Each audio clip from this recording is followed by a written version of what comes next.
Hello, hello, hello.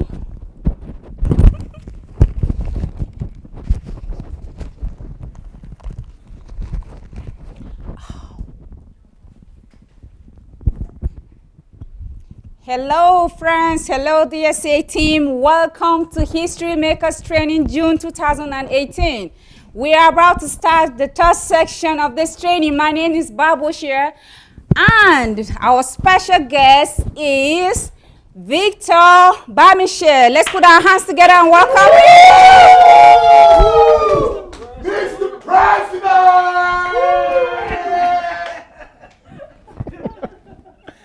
Hello, guys. Good afternoon. Good evening to you guys. How are you doing? All right. So, to our friends online, I want to welcome you to this session. And I don't know where. Do I have a remote for my slide? Is my slide on? Okay. All right, guys. So, how are we doing? All right. So, I guess we should start with a little recap of last session. Maybe someone wants to talk about what stood out for you in the last session. Anyone? Okay.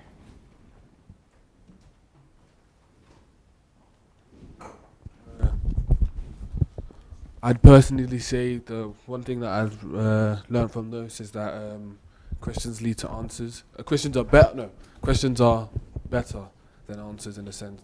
So if you're questioning, it shows your own sense of curiosity, and it also shows that you are, in a sense, you're trying to widen your knowledge and widen your wisdom through questioning. I'll say that. I'll say that's what I learned. All right. Thank you so much. Any other person wants to say something? I think mine is just a one-liner. If you're not questioning, you're not thinking. Mm-hmm. And if you're not thinking, you're not living. And it therefore means that if you're not living, you are dead. So if you're not questioning, it means you are dead. You're not a living being. All right. Thank you. Any other person wants to try? Precious? You can say. Okay. Yeah, let Precious say something.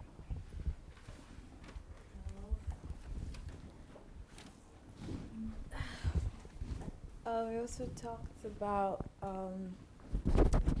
being religious. Mm-hmm.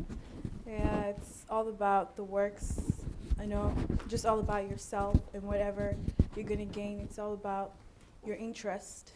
Yeah, you're not focused on your world, you're not focused on your surrounding, you're only focused on yourself. Your blessings, everything is just for me, and me. That's being religious. And, all about works that you do that will enable you to get the blessing that you want. So, yeah, and we are also looked about how we question these things so that people can know that whatever it is, this thing that they're doing is, it's not right. Like, that's not the right way. That's not the right way of being Christians or serving God, in such a sense. Thank you so much. Okay, Chris already said something. All right, thank you so much. So I welcome you to this session, and here we'll be talking about how to transform a nation through questioning. How to transform a nation through questioning. And I'm wondering, from what we've received so far, from what we've learned so far, maybe there's someone who can define what he or she has understood by the word question. What is a question? Okay, I think Mrs. Toyin wants to. I think question is about investigation. Mm-hmm. Because when you ask questions, you have question about a particular thing. You want the person to throw more light about that thing. So it's like you are investigating something.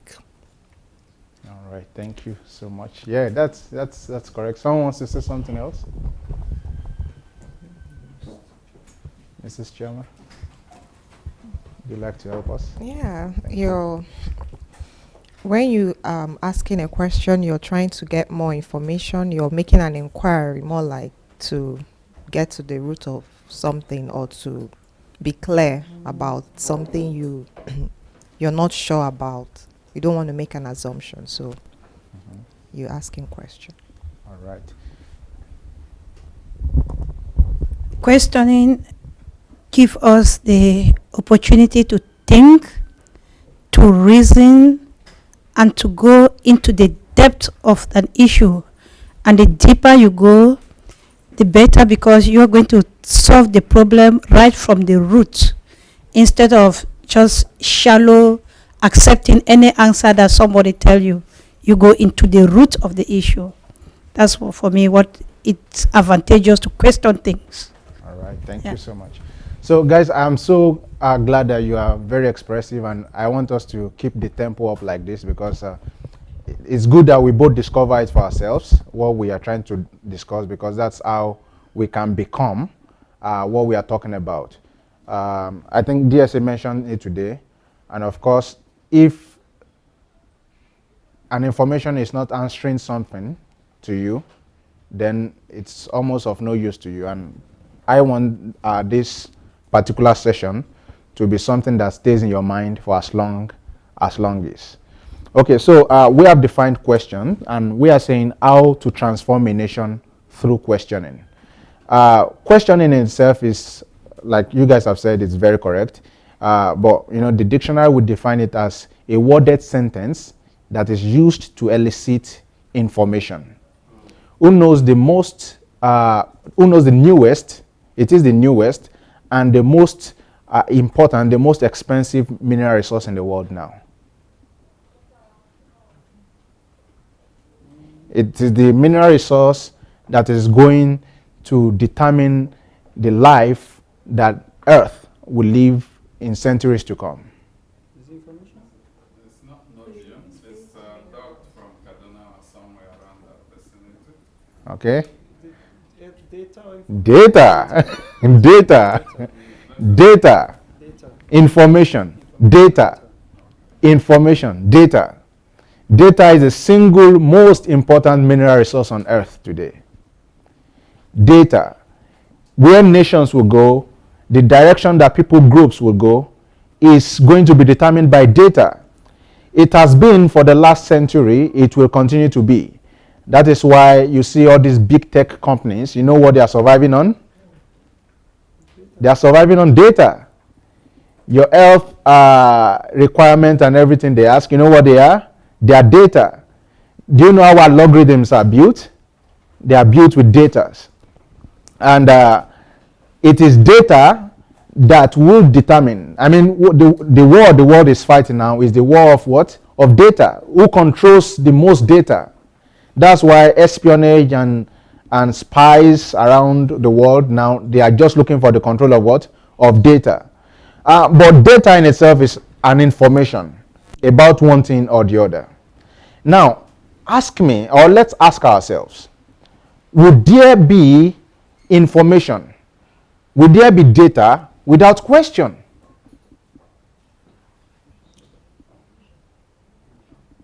Can information exist without question? No. And you know, I mean, that's at worst. But even at best, if it exists, then the question will be, what would it be answering? So it means information becomes useless without what? Without question. So if data then becomes the most important resource in the world, then it means if you would change a 21st century country, a 21st century nation, you can only change it through what? Through data. And if data cannot exist without questions, it means any nation that cannot ask question cannot what? Progress in this century. It means any nation without question, without the virtue of asking question, cannot survive this 21st century. It means they will be exploited. Gone are the days when people come into your country and try to take your materials by force. Now they take your materials by you willingly giving it to them. You know, there's a clip that was shown by Joshua Matare, I think that was 2 years ago, and the clip was Facebook is not free. Facebook is not free. Because every of your comments, everything you search on internet, everything is being collected by a bot. And so when they collect all this your information, that's why when you make, let's say you search for shoes on Google now, just check your computer. For next 1 month, you start seeing adverts of different shoe companies. Because what they do is that they've sold your data to a company that needs their algorithm. And so you are using it for free, but no, it's not free. Your data that you're giving to them is expensive. So that's how important information is in this age. So just imagine that information can only be elicited, can only be received, can only be gotten through question. And just imagine for a minute that question disappears. That there's no ability to ask question. Imagine where such a nation would be. Are you not just looking at it already that maybe this is the difference between the Western world and the sub-Saharan African countries? Is data not the difference? It is. You know, data goes a long way, just the ability to get information. Researches that are being conducted, quite a lot of things. You find out that 99% of the information, of the researches that are being carried out in Africa now, they are not de novo. And by that I mean they are not new researches. They are researches that people have carried out. So we are just taking that and we are trying to, and that's why we also know that most of these things are not useful. That's why after 2 months, someone is selling granite with research work. Selling akara with research work. Because we do not put importance on information. And the reason why we do not put importance on information is because we have undervalued, underemphasized question. So question is not a part of our national fabric. From our homes to our schools, and we are going to see it through this slide, that questioning, and you know, of course we've been talking about this for more than 3 days now. Question is not a part of our national fabric. And until it becomes a part of it, information will not be valuable to us. We will see free information like this, it will pass us by because we do not consider question. And once you don't give value to questions, information will not be valuable to us. I need to tell somebody nothing is valued unless it is valuable. I want to tell your neighbor nothing is valued unless it is valuable. Not valuable unless it is valued. Does that make sense? Nothing is valued unless it is valuable. And it is never valuable until it is valued. So it means unless this thing is valuable to me, I will not value it. And it cannot be valuable to me until I measure it. Until I value it, until I try to, what is the value, and I appreciate it. That's the same thing with information and question. So until question becomes valuable to us, information will make no sense. So the question is, how do we transform a nation through questioning? And I hope I've been able to give you an introduction to how we can do that. Does someone say something on what we've said before we move to the next one? Anybody? Yeah, please. Yeah, I think I agree with you because even in the Western world, you discover that going back on the discussion of questions and answers, process and outcome, you discover that most of the technology that has been developed in the Western world is because they have gathered data about their own environment by asking questions concerning their environment. Now they use those questions and come up with a solution for their environment. But what we do in Africa is just go to the end result, take what they have developed, and try to just implement it or put it in our own context without actually asking our own question, gathering our own data to come up with a solution for our own environment. That is why you discover that we just take what they produce, but to some extent, it doesn't really work for us because we are using a product that is designed through the data and information that has been collected for a different society to implement it in a completely different terrain. So I think it's an issue because one thing I discovered about the whites, even just in the work environment, is the fact that they value data so much. And that's why they came up with the concept of intellectual property. To them, it is a property. And you dare not, you can take any other thing from a company when you're leaving. Even if you even take a computer that has nothing in it, or you take a cup or whatever, they don't talk. But if you take an information that you produced while you were working for them, when you leave, it is a punishable offense. You dare not take, even though you are the one who designed it for them, you built it for them, but they automatically put a thumbprint that this information is our property. You don't take it away, and it's a big thing. But I think until we begin to value information, we won't go nowhere. Yeah. Someone else wants to say something? Okay, so I guess we'll continue. Oh, all right, okay. I could definitely say that I agree with what Chris is saying about saying that it is that intellectual property. I think it's gone through the idea of you can think about the history in which I think it's been like people in regards to like the slave trade, in regards to like things in which was going on. They believed in taking what they claim to be theirs or stuff like that. In regards to maybe in like not even just the slave trade, maybe like in the crown jewels.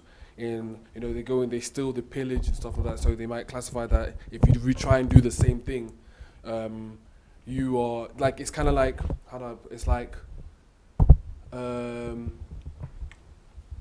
it's kind of like I could treat you this way, but you cannot treat me the same way back. You see what I'm saying? Like it's kind of like I've done it to you beforehand, but you cannot do it back to me. Kind of mentality. You see what I'm saying? That's what that's my interpretation. I might be wrong about it, but that's what I think. Thank you so much for sharing that. All right, guys. Let's go to this. When nations don't think. When nations don't think. We already know that when we talk about questioning, we are talking about it's a whole cognitive process. The ability to ask question and go over it and receive answer and process the answer you receive. So you send out a question, you receive the code, you decode it, and you process it, and it becomes an information to you. So that whole process is thinking. So the baseline of thinking is question, is the substratum of thinking. So I am saying when nations don't think, something must be wrong. It means that it's a nation that doesn't ask question. A nation that does not think is a nation that has been denied of their or reading of the ability to ask questions. And there are two scenarios where that happens. When you have authoritarian rule, or when religion or superstition, maybe religion or traditional superstition takes charge. So it suspends the ability to ask questions because you just have to go this way. You have to do it this way. It's this way. This is how we've always done it. If you don't do it like this, there's a repercussion. So people automatically just suspend the whole process of asking questions because there's a set way that it must be done. Now, when we talk about authoritarianism, the first place your mind goes to is government. Am I right? Yeah. But you know that is like In fact, during Abacha's rule, as authoritarian as it was, it's not as bad as what we had in schools and at home. Do you know that parents are more authoritarian than the government?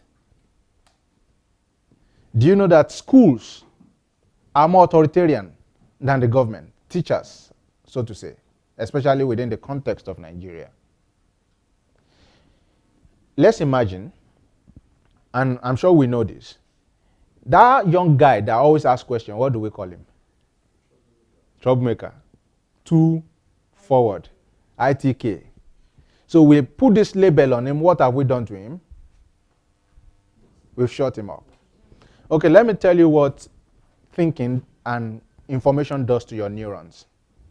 The more information you put to your head, the more your neurons generate, the more neurons you generate, because it's like they're active. It's just like the principle of use and disuse. So when you put information, it's like informations are attaching to each neuron. So when this one is full, it regenerates. So that's why, in fact, right now they've said one way to prevent Alzheimer's. How many of us know what Alzheimer's is? Memory loss over time. One of the ways to prevent it is to learn a new language and to read new books. Read books while you are young now.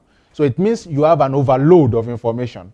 So by the time you are getting older, even if you have such predilection or that you have the risk of developing Alzheimer's, because of the number of neurons you've generated when you were young, you will not have deficient neurons. You will not get to that place where it's too low. You understand? That you will now suffer Alzheimer's to such a great extent. So it means that when we, at a young age, especially when the children are still growing, stop them from questioning, or we are stopping them from doing what? Getting information. What are we doing in essence? We are making sure that their neurons don't generate. So once you do that to a guy at a young age, as he grows older, he loses what is known as insight. So once he doesn't have insight, he cannot even have foresight. So you find out that this is not just happening to one child. It's happening to a lot of children out there. So you now have a country that is full of dummies. You have a community that is full of people who are, they don't call it mental retardation again now. They call it intellectual,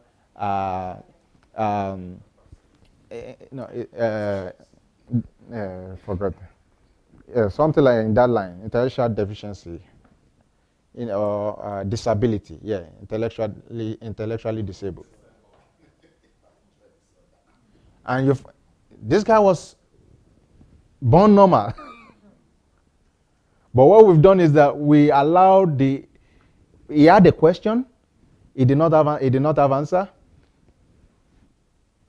That is on the one end.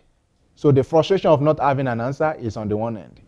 On the second end is that you now label him. So he's dealing with double frustration. So what you've done is that next time when he has a question, you just keep it. And you see, every one of us are a product of our childhood traumas. Trust me, every single one of us are a product of our childhood traumas. So you find out that this guy now, at a young age, is not allowed to ask his question. So that means he's not allowed to express himself. So when he's not allowed to express himself, he suffers neurosis.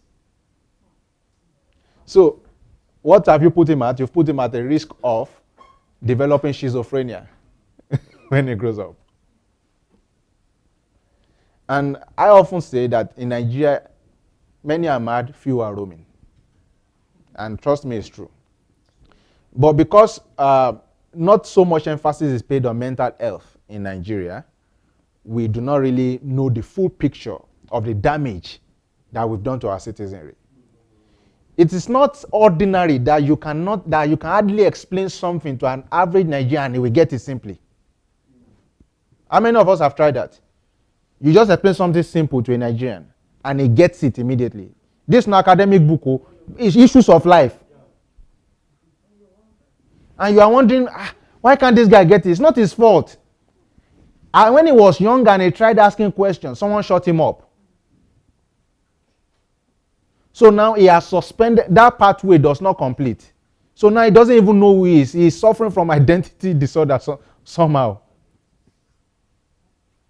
Because he wants to ask the question, they shut him up, that one dies there. Next time he tries, they shut him up, that one dies there. He goes to school. Do you understand? He wants to raise up his hand, but the time he raises up his hand, are you the dumb one? But when you come, you just cross over see here.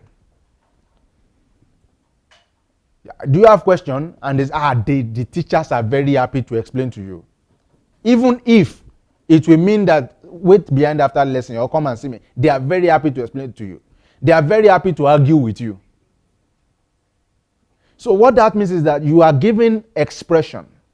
And because you are giving expression now, the ability to ask questions is, you've developed it.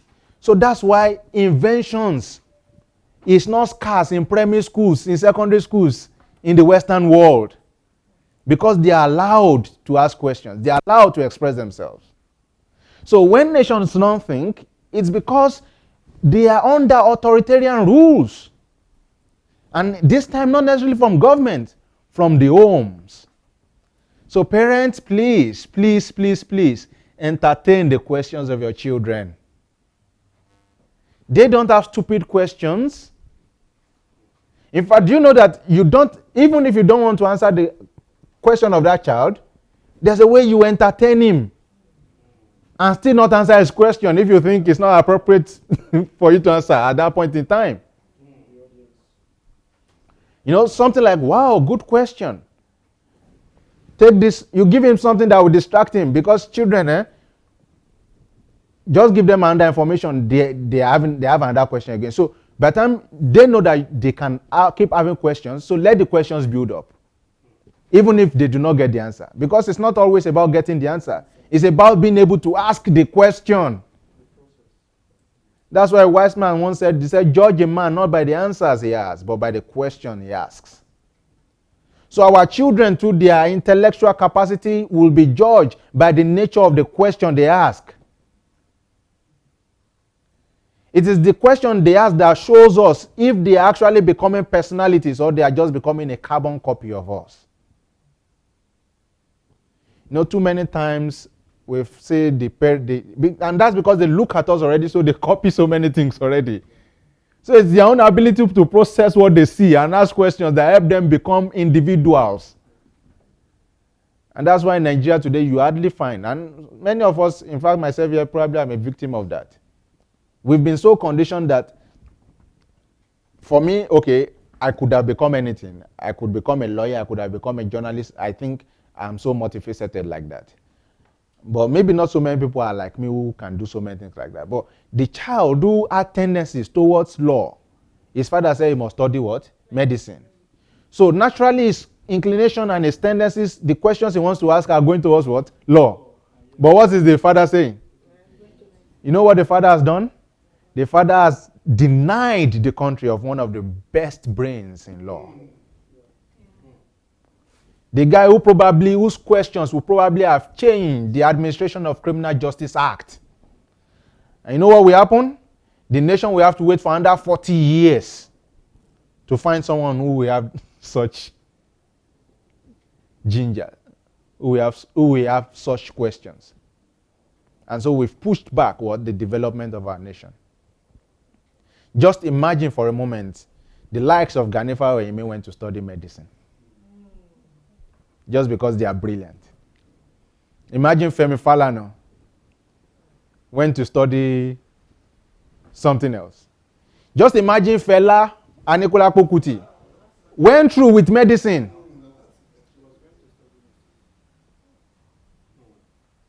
Of course, if it was in Nigeria, we studied that medicine. Yeah. He will study that. What's his problem? So, the authoritarian tendencies in our homes, in our schools, has helped us to breed a nation, a community that cannot ask questions, and as a result cannot think. I don't know if I should expatiate on it here or maybe the next slide. Okay, let's talk about it here. Guy goes to primary school. So A plus 1, 1 plus 1 is 2, 2 plus 2 is 4, 3 plus. Do you understand? That guy does not understand. Probably because he's dyslexic or just about anything. Can he raise his hand up? Okay, he goes to secondary school. They said,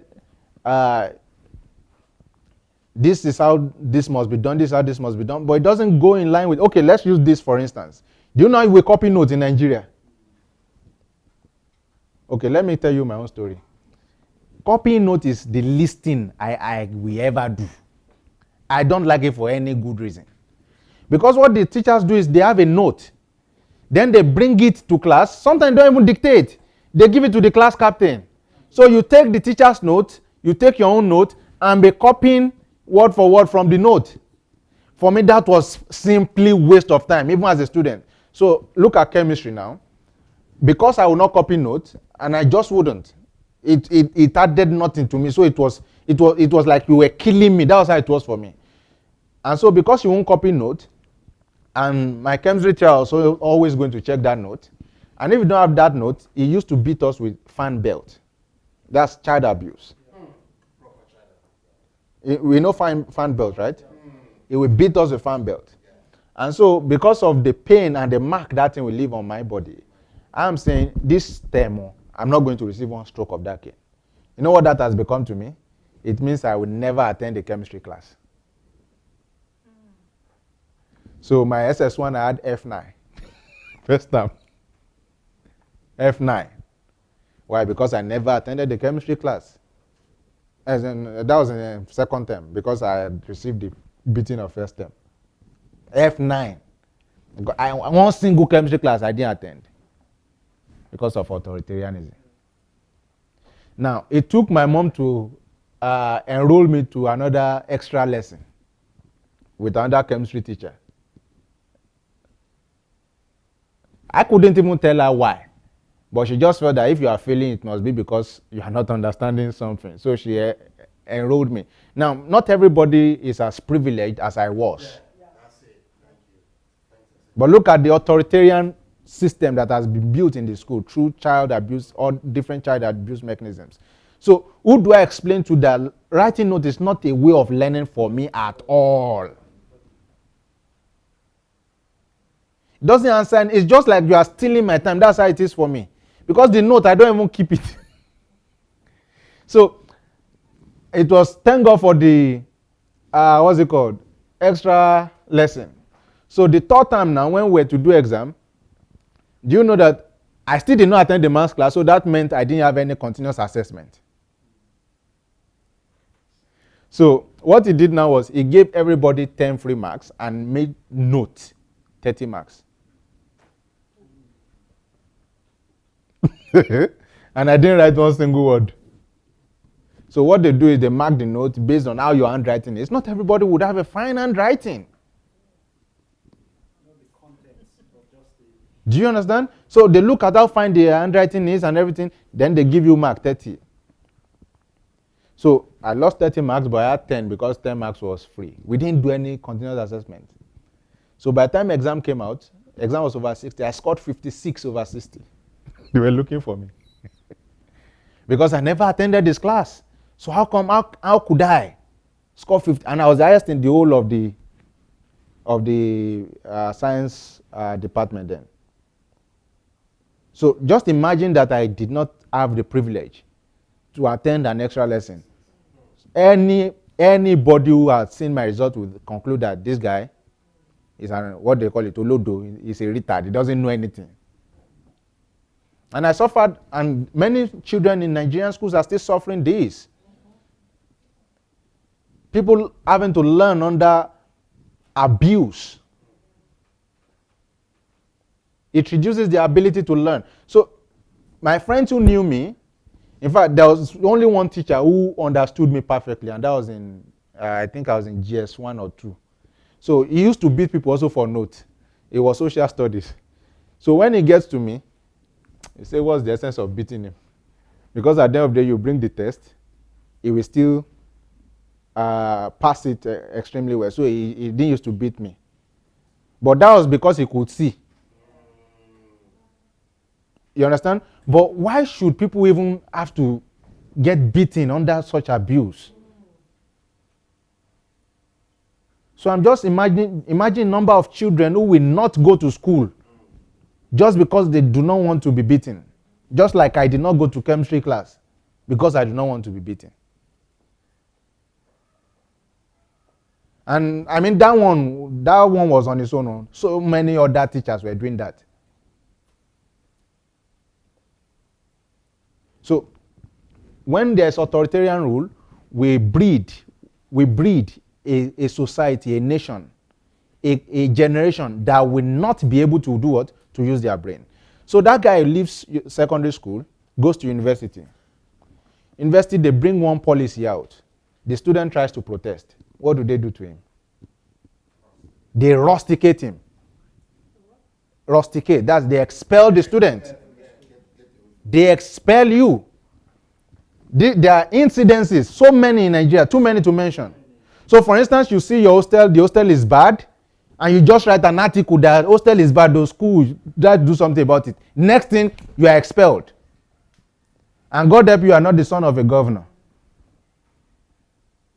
Or you are the child of people they consider nobody, who would have to come and beg, and they will even still rubbish your parents on top of it. So what has happened now? They've silenced every voice of criticism. They've silenced every dissenting voice. They've silenced every what they consider opposition. That is what the university is doing. And so once these people are already silent and have lost their voice, they now release them into the society. So tell me, how will it be that such people will be able to speak against the policies of government that is wrong? Tell me, how will such a society be able to stand up for what is right? Tell me, how will such a people be able to see the difference between what church should be and what church is now? How would they be able to hold a voice? You know the beauty, do you know what universities are meant to do? They are meant to release and train prototypes of people into the society. That's why you find out that in America today, universities are admitting not just by what you know, but by what you can do. That's why they have clubs. How many clubs are functioning in Nigerian schools today? Press club, agri, or what they call it, a small farmers club. Those used to be the foundation of society that allowed expression, that allowed questioning. That how can we better the society? The military junta in Nigeria was chased, thank God, also because of a vibrant student unionism. Where is it today in Nigeria? People who asked real questions. People who, when they spoke, you know that there is substance in what they were speaking. But what has the university done now in Nigeria? They've silenced all of those voices. And so they release these people into the society, a voiceless people. They cannot even realize what is wrong. Can you imagine that we have graduates in Nigeria who are living in a place, and the place is so dirty like this, there's gutter everywhere. And on that street, there are at least 10 graduates who are literate. And they have no idea that something is wrong. Because their ability to question has been killed by the school that they were handed over to be trained. When you look at Barack Obama, you see a great president, right? You see someone who's done well. But Tracy's president, you see that the school made him.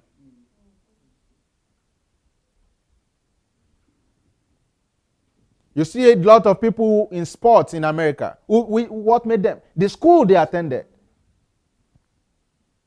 In fact, do you know that the best schools today are the best not because they taught better, but because they've been able to produce people who are influential in the society. People who have voice. That's why they say Harvard, Harvard, Harvard. It's not because Harvard is teaching better than the next two. It's because of the product. They are releasing products into the society. People who have voice. What are Nigerian universities producing? So it means that if we must transform our country, we must inculcate and incorporate what? Questions. We must celebrate dissenting views. We must be able to hear the other side of discussion. It may not make sense, but it's also, that's why someone said there's sense in nonsense. Hear him out. But someone speaks now, you suspend him, you expel him. You think the next person is going to speak? Okay, let me tell you something. When I was in the city, Crimea, that was annexed by Russia. So I was a student leader there, and I had a lot of run-ins with the school administration up until the top echelon. To the boss, to the prorector, who you will know as maybe something like vice chancellor. I used to have contact with them every time. So what happened was, actually they don't know when I'm bringing trouble and when I'm bringing real issue to discuss. But with the type of troubles I've had with them, I used to sit down and say, if this was in Nigerian university, I can't try it though. When you walk up to your prorector's office or vice chancellor's office, and probably because then they didn't want to release students, and you are telling him, I'm going to sue you. And they start releasing students because they know this is what you can do. Okay, what happened once was, I went there and they had some policies that were wrong, and we're challenging that. And so luckily that day, I told them that I'm going to call my embassy. And as of that time, the embassy in Ukraine here was so redundant. In fact, I had written an article on how redundant the embassy is. I titled the article, Nigerian Embassy is a Blessing or a Curse. So I knew they were not going to do anything. But I still said, okay, there must be a way they should fear this embassy. So what happened was, I now said, in fact, I'm going to report you guys to the embassy. We must take this thing up. Good for me that day, the embassy now called. Without also, they called the university that they are coming to visit in the next 2 days. So they had even called the university before they called the student leaders. So it was now as though I was the one who called. So good enough, then we were fighting for, because students used to pay tuition through agents. So I said, no, this cannot continue because the agents used to rip the students off. So I unilaterally taken up all of the agents. I got their list, went to them one by one, and told them this thing will stop. So they had agreed in principle, but because some of them were still in connivance with the university, so some of them still had the guts to tell me there's nothing I can do. Okay. So that's why I went to the school. Say it's you people they have it with. This thing must stop. They're telling me a story. So by the time the embassy came, they asked us what are the problems we discussed. So every issue I raised, when the embassy came, they raised it up with them too. So since then, anything I say now, they think I want to do it. But yes, the beautiful thing I want to talk about, that even after all of those run-ins, I joined their conference committee. It was the conference they've always had, they've been having for 80-something years. So it was the 87th year, so I just joined the conference committee. I was the only black person on that committee. It's always been their thing, but black people just come and present. They don't know how it was being arranged. So when I got there, I said, they were just talking. I'm not hearing anything about sponsorship. I'm not hearing anything about showing this thing on television. Because all I knew was how to dream big, how to do something big. So when I gave the suggestion, I said, it's impossible. Then the last 35 years, they've not even had anything like that. But they heard me out. They listened to me. Yes, it was impossible before then. So in 2 weeks, we had meeting. Do you know what happened? They had worked on my suggestion. When they came back with sponsorship from pharmaceutical companies, and a TV station was coming to cover their show for the first time in 37 years.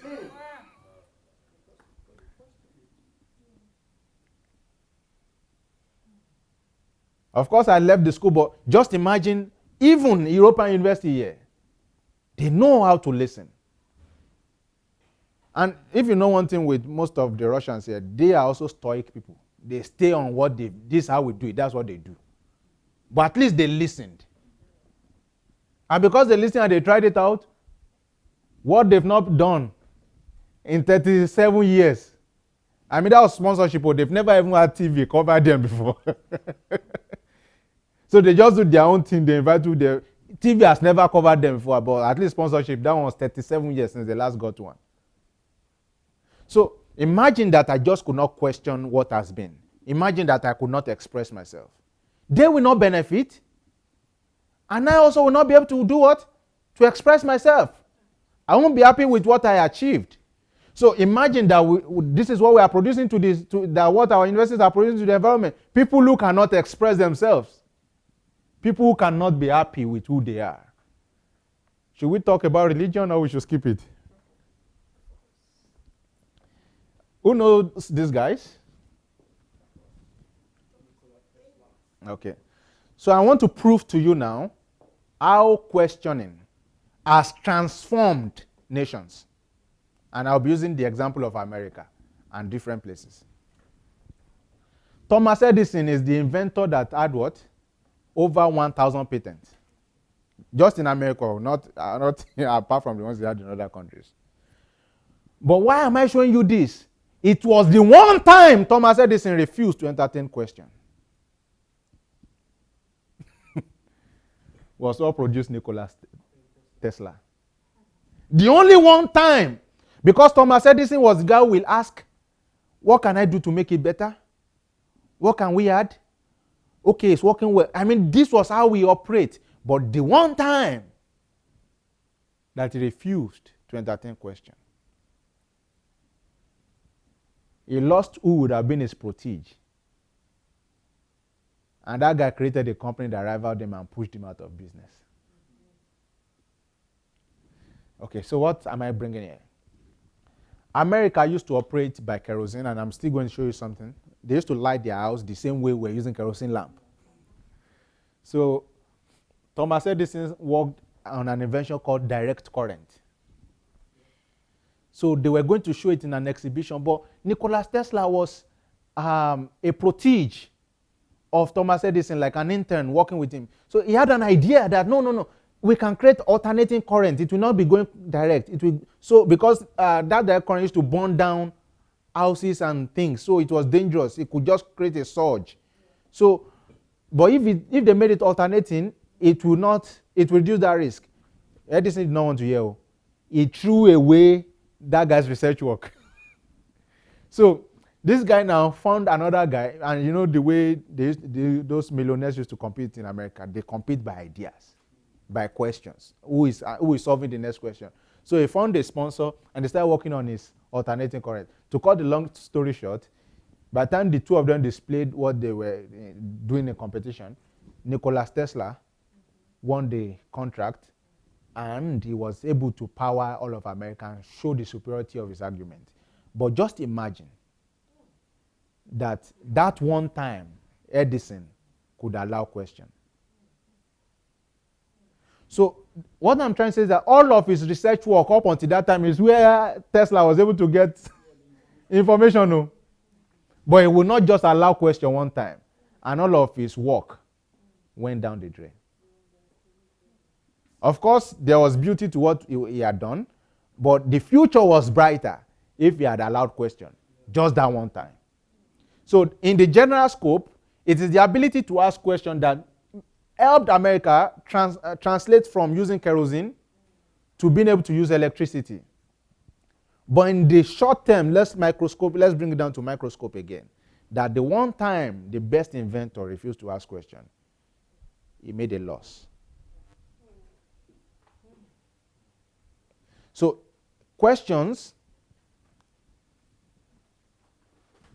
asking questions is very, very, very necessary for any nation to develop. So if we want to develop Nigeria now, we must have a generation coming up. And thank God we're having them. We're already having them in Nigeria. Who must be asking questions in the what they call the STEM subjects: science, technology, engineering, and mathematics. They are so important. People must ask questions in that area. We must allow people to ask questions in our homes. And you know the beautiful thing? Okay, let me show you this thing. Do you know when the things that DSA is saying on this platform now about Nigeria? Some people will say, but you are not in Nigeria now. You don't feel what we feel. How can you have such? How can you be saying such a thing? But what many of us don't know is that, especially let's look at game we explain better, chess. If two people are playing chess and you are sitting outside, who sees it more? Who sees the game more?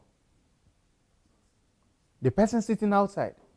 So the principle is that many times the people who are not in our situation, they know what we are going through. The only difference is that we are the ones feeling it.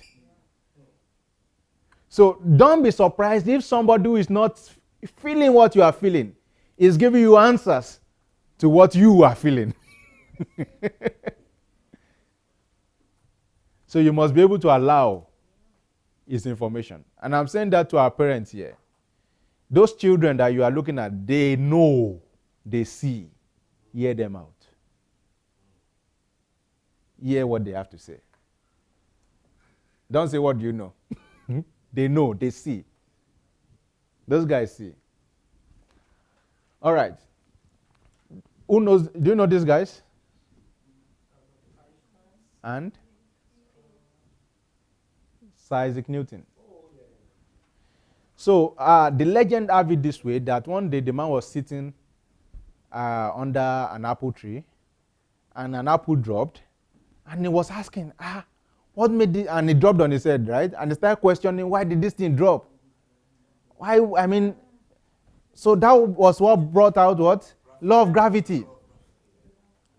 But do you know that when, even after law of gravity had become a law, someone was still questioning the law of gravity? How dare you be questioning Newton? You know who that guy was? Albert Einstein. So Einstein questioned the law of gravity that no, this thing cannot be fully correct in itself. And he kept questioning. Yes, he had an enormous respect for the work of people. So what am I saying? The fact that I'm questioning what has already been established does not mean I do not respect it. It only means that there must be improvement. So if you want to transform a nation, you must be able to question what is already existing in that nation.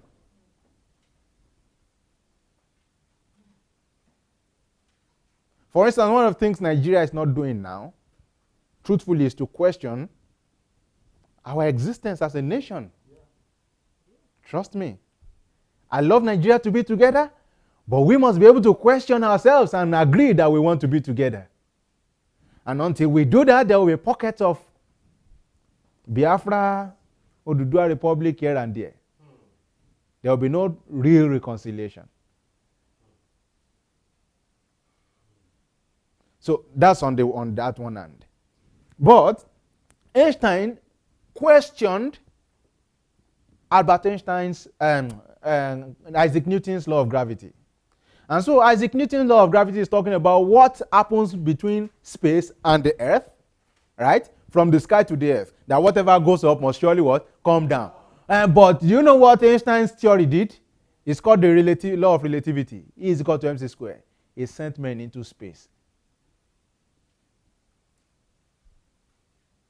So the fact that Einstein could question the law of gravity made it sure that we can have what we are, the satellites we have in space now.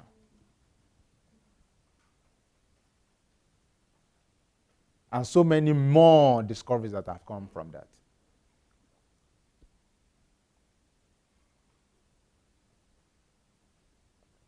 The Google map you are enjoying today was because one man could question what? Isaac Newton, even though Isaac Newton was an authority. So if we would ever transform our nation, nobody must be above questioning. So let us ask Obasanjo, where's our electricity? I mean, after spending 16 billion, it should not be bigger than the question, where is the electricity?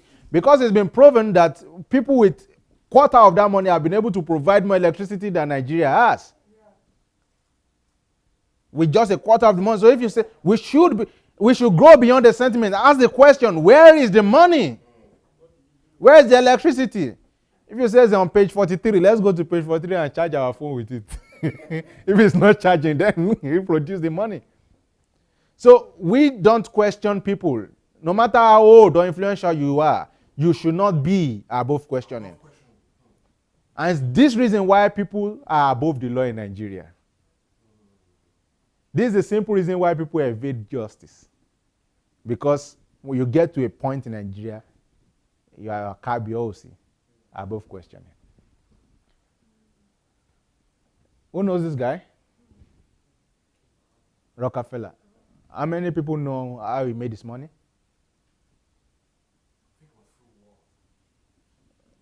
Nah. He made his money through crude oil.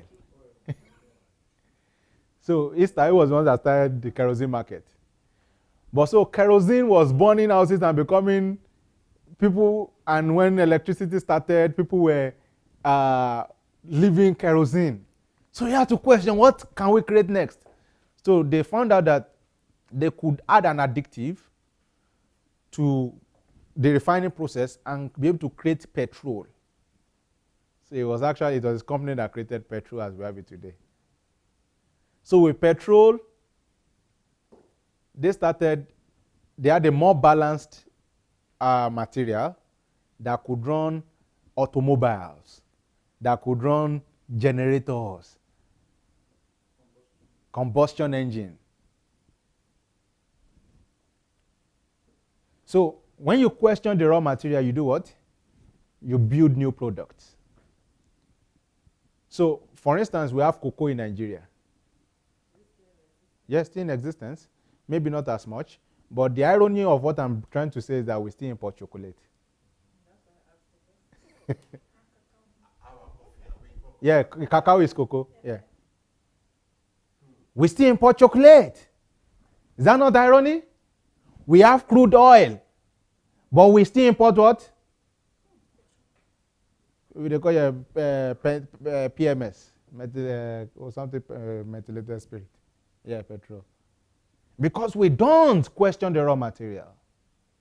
We just see it, give it out like that. That's why in Africa, some investors will come with tashini money, take a land that has raw materials, take a loan from the government, and work with the raw materials, pay the government in maybe 6 months, and the abundance of resources are theirs. Because we don't question the raw materials. If we must change our nation, we must be able to question our raw materials. And our raw materials, it's not just what we have on ground. Like I told you, information and data is the biggest material now. So John D. Rockefeller was able to transform America. And I'm showing you people who actually transformed America. Okay, let me go back to this slide. I wanted to tell you something. Authoritarianism. Do you know the difference between countries like Mexico and America today? Or the difference between, even when you come to Europe, the North and the Southern Europe? What if I told you that it was in their ability to ask questions? That's why you have poverty somewhere, and it's like you have riches somewhere. Because like he was saying, intellectual property, there's a name they call that in when you have your material and you go and put your stamp on it that this is mine. A trademark and all of those. Patent. So people were encouraged to research. They were even paying them money. And you still see they give grants for researches in the Western world. Give that grant in Nigeria. Someone will go and use to build house instead of doing the research.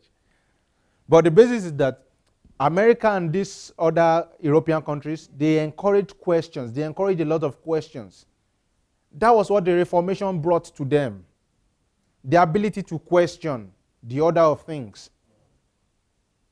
So the ones that were in the Catholic and still remained Catholic, faithful to Catholic, they were still not asking questions.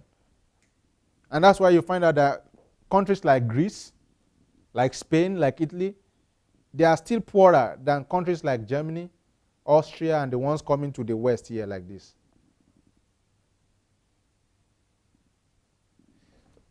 In those olden days when agriculture was still the main thing, they allowed more farmers to be expressive in America, I mean the United States, than their farmers were expressive in the Latino, Spanish empires then.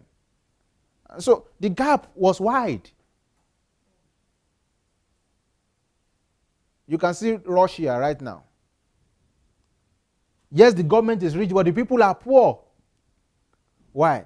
Because they did not allow the people to express themselves. You find out that even this Ukraine that you are right now, they have the highest population of people. Maybe the country that will be competing with them is Japan, that are redefining technology in the whole world, but they are not in their own country. They are doing that in Silicon Valley. You know why? Because here they are not allowed to what? To ask questions, to express themselves. So their riches have been transferred to other nations. So countries that do not allow questions have their wealth transferred to nations that allow. And that's what's responsible for the brain drain in Nigeria. Because if people are able to ask questions and their questions are met and addressed somehow, they have confidence in the system, they will stay. So, but that's why I hope you are getting something. So I think this is what we need to change. And the government is not going to do it for us. It's just the ability to be able to tell your friend at work, allow your children ask questions. And probably if he or she can imbibe that, he will also be able to tell a friend. And that's how we can change this. So every nation changes. If you want to change a nation, it takes 3 generations of education. And you know how many years make a generation of education? 15 years. So to change any nation, you need 45 years. So that's why DSA was saying, when Showore said in 4 years, he will say to this, he doesn't know what he's saying. Because, and I'm not campaigning for Buhari, please, I will campaign for him if I want to at the appropriate time and quarter. But one of the things we do not appreciate right now is delayed gratification. We think that if something has become so bad in so many years, change means everything will just move. No. Change may mean clearing debris, and you will not see anything that looks like building any foundation.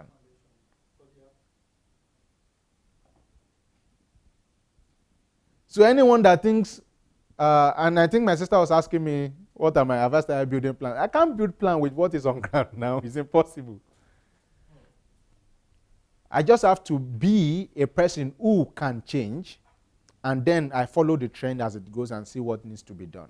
But now, what we need is sensitization and reorientation of the people's mind. So every time Buhari is saying, change begins with you, they say, he's dodging responsibility. He's telling you the truth. Yeah. It's just that some people will hate him. And trust me, look at this. Someone is working, my time is fast spent. Someone is working and is getting 300,000 naira salary, a director in a bureau in federal government. This guy has 3 children in the UK. He's paying 3 million naira for them. Where is he getting the money? So Buhari comes in now and says TSA must be implemented. You think there's going to be free money? Anyone who has not read Nigeria and the Leadership Question, I encourage you to read it. And I also encourage you to read the book called Why Nations Fail. It will help you understand what I'm saying. Because there's something called pseudo-economy. Pseudo-economy, when there's corruption, there's going to be a lot of money in the society. but they are not real money. They are money that actually should be used for something else. But it will be flowing. It's called liquidity. There will be liquidity. And so once there is a stoppage in income and the liquidity stops, that's when you will now see the real economy. So what had happened was, the time Nigeria entered recession, if we had real economy, the things that made up that economy will still be running. Things will not be as smooth, but money will not just disappear in the system, from the system abruptly like that. Do you understand what I'm saying? But if money disappears from the system, it means the money was not meant to be in the system in the first place. So corruption gives you pseudo economy. You think things are going good. It's just like you have 500 naira or grivna, and I have 300 grivna. That's what we get from home. But you are always spending 400 grivna, and I'm always spending 150. Who is rich? You. Good. So somehow they are not able to send us money from home again.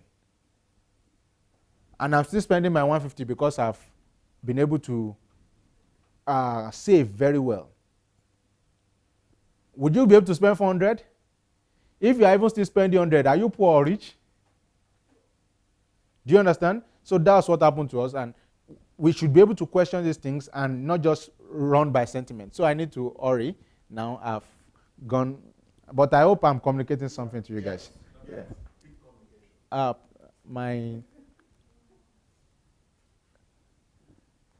Okay. So we'll talk about child socialization and national growth. I think I spent so much time describing this. Just the ability to allow them ask questions. That's how we can socialize them already. So don't just teach your children to read. Teach them to question what they read, right? Teach them to question everything. So that's the child socialization, because it's these children that will grow up in 15 years to become the next generation that will run the society. So if they do not know how to teach, to reason or to ask questions from a young age, there's no way they will develop it by magic when they grow old. And that's why we have a lot of redundant youths. And I'm sorry to say that. That I said a lot. I'm not saying that's what Nigerian youths are, but the truth be told, we have a lot of redundant youths. Am I lying? No, never lying. Yeah. So even democracy itself came out of the ability to question aristocracy, to question monarchy, to question what is the best system for us. And do you know that when democracy itself started, they did not even used to allow women? But somehow that was what? Questioned. And today you have almost everywhere in the world now, you're having women prime ministers, women this thing, women this, that, and that. And that's beautiful. The ability to be able to allow questions, allow us to appreciate and get better at what we do. So if our nation must develop, we must question the things that we are doing currently and the institutions that we have as of the moment. So people like Aristotle, they did not like them then, but they questioned. And the question lingered. And it has helped shape where our world is now. So if we must transform our nation, what ingredient do we need? Question. And again, we need this because there's always a change in dispensation. So the fact that something worked 10 years ago does not mean it will work now. So we must ask the question of now, even though something worked, 10 years ago. So, but if we do not develop that habit of questioning in itself, we'll just be dormant and time will pass us by. We'll be overtaken by nature. And that will be so bad. And I think Nigeria is already facing that. Maybe we are just trying to come out of it. Our inability to question is why we elect idiots. Imagine let me show you how an average Nigerian campaign is. Whoa, whoa, whoa, whoa! Now let us welcome to the stage our next governor, but before he comes off stage, let us welcome small doctor. They will just be singing, ooh. The guy will come, APC, you'll say progress is progress. They're saying, OPDP is power. Shout, shout, shout, shout, shout. Nobody is asking, what are you going to do? A mega convention like that, nobody is asking, how are you going to do it? So the guy has shouted all over 16 local government of his state, or 24, whatever it is, or 36 states of the federation, just shouting up and down. Nobody is asking him, how are you going to achieve this? That's why they have debates. Because there may not be just one way to get things done. Okay, when Obama was campaigning for a second term, there was this guy, Mitt Romney, right? So Mitt Romney was he had a policy in a state when he was governor. So Obama wants to implement that policy now, nationally. I think it was about coal. So he is now anti what he was pro. So now he has to debate why he is anti. And Obama was saying, but when you were governor, you saw the use of this. So is it because you want to become... So people are able to see clearly the questions that they ask. Now, the beauty about your question again is that even if they were not thinking of that thing before, just because you asked it, it makes them go back and do the assignment. And they now know that you need it. But when the opportunity does not even exist, how will they know you need it? You just sell your vote. So, social infrastructure versus what? Stomach infrastructure. So, once you don't question, you end up with stomach infrastructure. Oh my God. But once you can question, you will have what? Social infrastructure. Because through your question, you'll be able to show this is what we need. And you'll be able to hold them into account. What will you do? Why do you want to do it? When are you going to do it? How long will it last? Where are you going to do it? And how are you going to do it? So the governor in my state built a bridge. He built that bridge for over 3 years. The bridge has no economic advantage to the state. He's owing 7 months' salary. The money is used to build that bridge. At least you pay 3 months. So the question is, what are you doing? Why? How long? If a bridge will take us 3 years and it has no economic advantage, why are we doing it? Where are you doing that? So he made it in a place where it's already a T-junction. So you are putting a bridge over a T-junction there. How many people are in Ekiti? So you find that it's because people are not asking this question. You know what it's doing to them? I don't know if I have the picture here. Oh, I didn't put the picture. Oh, you'd have seen them collecting rice and chicken. And so they get stomach infrastructure. So I think we already spoke about universities, right? And I think you were here when DSA mentioned how Stanford University created what? The Silicon Valley. Because universities are meant to produce into the society the prototypes of people that make up such society. But in Nigerian university, you are not allowed to utter something different. Your teacher says something and you have a different view. You are carrying over that course. But American university, why do you disagree? Tell me, what's your point? So you find out that Nigerian students, when they go to do their PhD or masters abroad, they don't ever want to come back to Nigeria. It's like a course to say that they are going to come back. They don't want to. Why? Because when they got out, what has been yearning for expression in them finally came out. And they don't want to come back to the bondage of where they cannot express themselves. So, how do you think we can change our nation now? We must imbibe question. Look at this.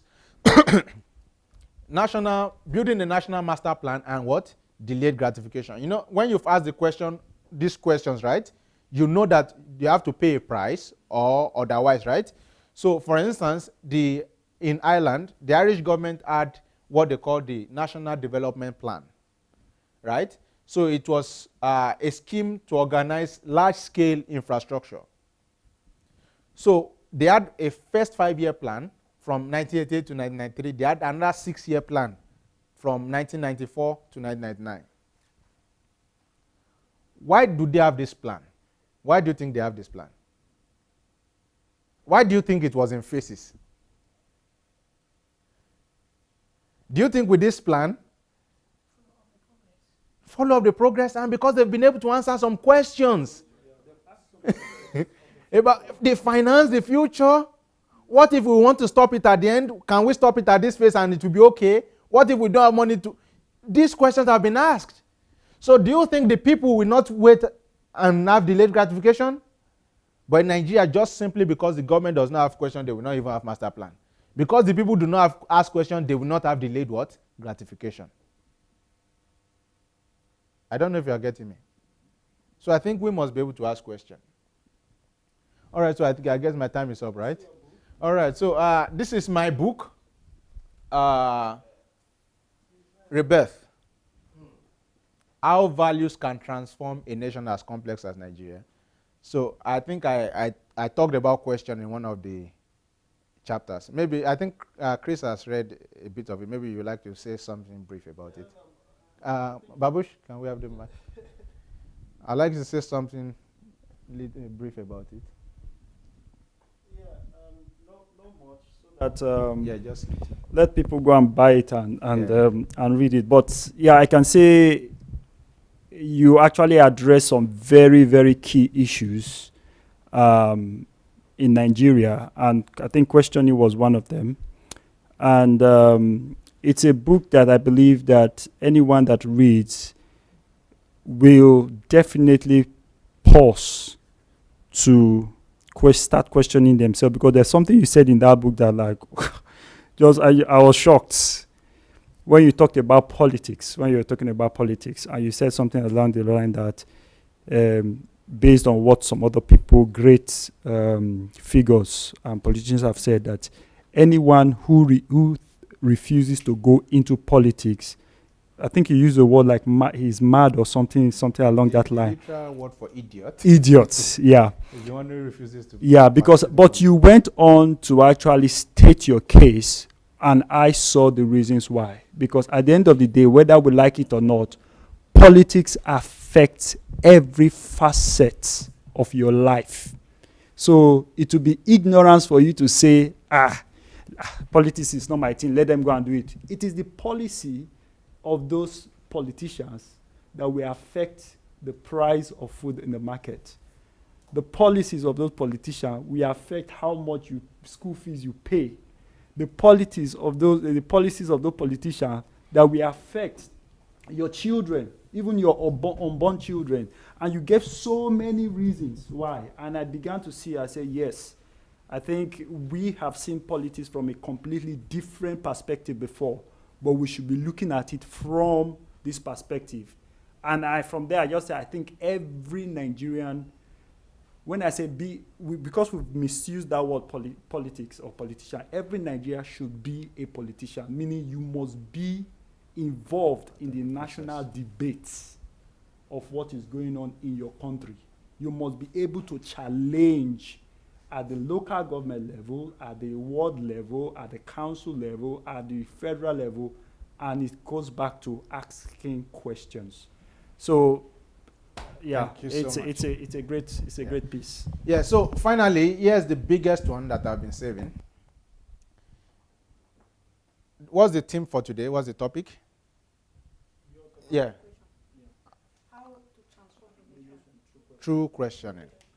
The biggest question you must ask if you want to see the nation transform is, what can I do to transform the nation? If you've not asked that, and that's why I left it for the last one, it's not even on the slide, because it's the most important. If you have not asked that, then what am I? I'm the biggest hypocrite of all. I must be able to ask, what can I do to transform the society? So, for instance, if it is education that I've seen, and I just focus on putting kids back to school, you know what you're doing? You are reducing the illiteracy rate. And by that, you are reducing future poverty rate. If it is just to feed the poor that you see, you know what you're doing? You're reducing hunger rate, and by that, you are reducing crime rate. Papa. So you must be able to ask yourself, what can I do to transform? Because no nation will transform beyond the level that you are. You know why? Because many times it is also about perception, and you perceive as you are. So some people will never see progress in Nigeria, no matter how good it is or bad it is, because they themselves are not progressing as a people in their thoughts. So if, for instance, you, right, you take the prison, for instance, and you say, I want to educate the prison, and you are seeing changes. Someone will tell you Nigeria is not changing, and you believe. At least you will see change in that one that you are doing. So if Nigeria must transform, the question we must ask is, what can I contribute? This was the words of Richard Nixon. He said, Americans must be reminded that the greatness of America is not in what the government did for the people, but what the people did for themselves and one another. G.F. Kennedy said, he said, do not ask what your country can do for you, but ask what you can do for your country. And now I'm saying to you, if Nigeria must transform, if your nation must transform, the nation in itself does not live except the people live. The nation will not change except the people change. So if you want to see your nation transform, you must be transformed, and then you transform your nation. And that's why I'm telling all of those who are saying, God will change Nigeria, we need to pray for Nigeria. You are the biggest fool of all. Because prayer never changes a nation. Show me one nation that prayer changed. What prayer does is prayer changes a person, and that person changes his nation. Prayer transforms that person, and that person transforms his nation. So people must stand up and take charge and take responsibility for their nation. That is what nationalism is. That is what patriotism is. And if we must be patriotic, we must ask, what can we do for our nation? I'm challenging you that you are listening here, and that's the whole essence of why we are here, to find out what can we do to transform our nation. So please, you must keep asking yourself those questions, and it must be till you die. What is it that I can do? Because your life is all about service. Without service, there's no need for you on earth. Do you understand my point? You are the question that the earth is asking. What will you do? You are the question that the cosmos, the universe, is asking. What will you do? You are the question that your nation is asking. What will you do? And that's why it's boldly written in the holy books that the earnest expectation of the creation awaits what? The manifestation. Because there's a question that the world is asking. There's a question that Nigeria is asking, and you are that answer. And so when you do not ask, what can I do for my country? It's just like hypocrisy, especially if we are getting all of this information. So I expect to see your projects in Nigeria, and I hope to see you next time. Thank you, everyone, for your time.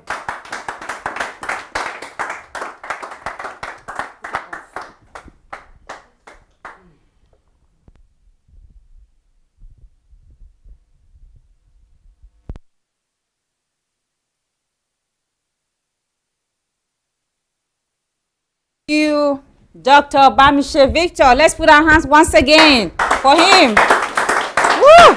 Wow. Awesome. So friends on Facebook, please go share. And thank you for being with us.